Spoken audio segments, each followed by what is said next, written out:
நண்பர்களுக்கு வணக்கம். இப்போ நம்ம பார்த்துட்டு இருக்கிறது இந்த காட்சிகள் எல்லாமே நம்ம சரணம்பட்டி பகுதியில் தான் எடுத்தது. இன்றைக்கி அதாவது 13ஆம் தேதி இரவு 9 மணி வாக்கில் பூமி கடையில் போயிட்டு இருந்த குடிநீர் குழாய் ஒன்று உடஞ்சி அதுலேருந்து தண்ணி ஃபுல்லாக கடல் மாதிரி அந்த சரணம்பட்டி பகுதி ஃபுல்லாகவே போயிடுச்சு, எல்லா தண்ணியுமே. அதனால் டிராஃபிக் ஜாம் ஆனதில் இந்த கார்பரேஷன் சொந்தமான ஜேசிபி வாகனம் வந்துருக்கு. அதுவும் அந்த குழியிலேயே உளுந்து அதிர்ஷ்டவசமாக அந்த டிரைவர் வெளியே வந்துட்டார்.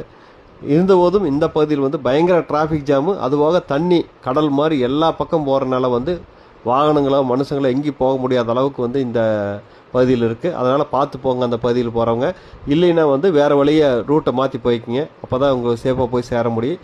நன்றி நண்பர்களே. எப்படியும் இன்றைக்கி நாளைக்கு 2 நாள் ஆயிரு கண்டிப்பாக நைட்லேருந்து காலையில் வரைக்கும் சரி பண்ணால் தான் இந்த பைப்பை ரெடி பண்ண முடியும்னு நினைக்கிறேன். பார்க்கலாம்.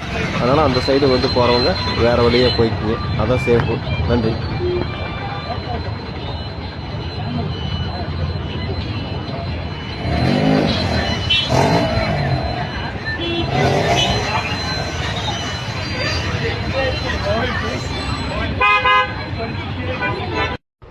நண்பர்களுக்கு வணக்கம்.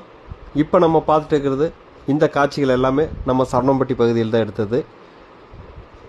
இன்றைக்கி அதாவது 13ஆம் தேதி இரவு 9 மணி வாக்கில் பூமி கடையில் போயிட்டு இருந்த குடிநீர் குழாய் ஒன்று உடஞ்சி அதுலேருந்து தண்ணி ஃபுல்லாக கடல் மாதிரி அந்த சரணம்பட்டி பகுதி ஃபுல்லாகவே போயிடுச்சு, எல்லா தண்ணியுமே. அதனால் டிராஃபிக் ஜாம் ஆனதில் இந்த கார்பரேஷன் சொந்தமான ஜேசிபி வாகனம் வந்துருக்கு. அதுவும் அந்த குழியிலேயே உளுந்து அதிர்ஷ்டவசமாக அந்த டிரைவர் வெளியே வந்துட்டார். இருந்தபோதும் இந்த பகுதியில் பயங்கர டிராஃபிக் ஜாமு, அதுவாக தண்ணி கடல் மாதிரி எல்லா பக்கம் போகிறனால வாகனங்களோ மனுஷங்களோ எங்கேயும் போக முடியாத அளவுக்கு இந்த பகுதியில் இருக்குது. அதனால் பார்த்து போங்க அந்த பகுதியில் போகிறவங்க.